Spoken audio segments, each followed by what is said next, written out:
waftigu hogaaminayo wasiirka tacliinta sare Soomaaliland ayaa maanta soo gaadhay magaalada Boorama. waftigan uu wasiirku hogaaminayo kamid yihiin wasiiru dawladda wasaaradda waxbarashada iyo tacliinta sare gudoomiyaha xisbiga UCID iyo Professor Cali Khaliif Galeed. waxaana waftigaasi booqashadooda ka bilaabeen jaamacadda Camuud oo kamid ahayd halkii waxbarashada dugsiga sare Professor Cali Khaliif Galeed uu ka bilaabay waqtiyadii aqoonta waxbarashada dhigan jiray. waxaana waftigan si diiran ugu soo dhaweeyay maamulka jaamacadda Camuud oo horkacayo Professor Saleebaan Axmed Guuleed. waftigan uu hogaaminayo wasiirka waxbarashada iyo tacliinta sare Cabdilaahi Ibraahim Habane waxay soo booqdeen fasalada ardayda jaamacadda Camuud waxay ku bartaan oo ku jiro fasalkii wax ku baran jiray Professor Cali Khaliif Galeed. waqtiguu ahaa dugsiga sare Camuud halka ay Camuudi jaamacad maanta ka tahay.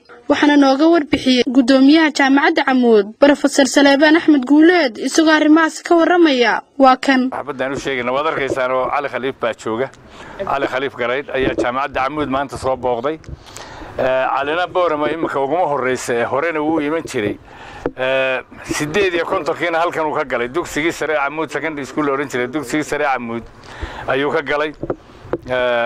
xagga daad sheegay sanad bay uga horeeyay oo saaxiibna waan ahayn magaaladana aad buu kala yaqaanaayo in taariikhan idinku dariyay hudheelkan Harawa Cali Khaliif magaca bixiyay oo bariga inta tartan loo galayo Allahu naxariiso Cabdi Xasan Booni markuu dhamaystiray Cali Khaliif magaca bixiyay. Calina halkan uu ka galay 58 isku aqal baan ahayn markii dambe sheekh la noo wareejiyo sheekhna isku aqal baan noqonay isagana aqalka xaggan u xigay imika injineerka wax xafiiska ah ayaa ku wareejiri jiray anagoo foomana iyo isagoo foom 2 ah. sheekhna February 60 ayaa la noo wareejiyay 4 bilood gobonimada ka hor malaha dadkan daawanaya dhalinyartani hor joogay in badan baan soo gaarin waqtiga oo abayaashood yaryaraayeen oo daadiyada ahaayeen.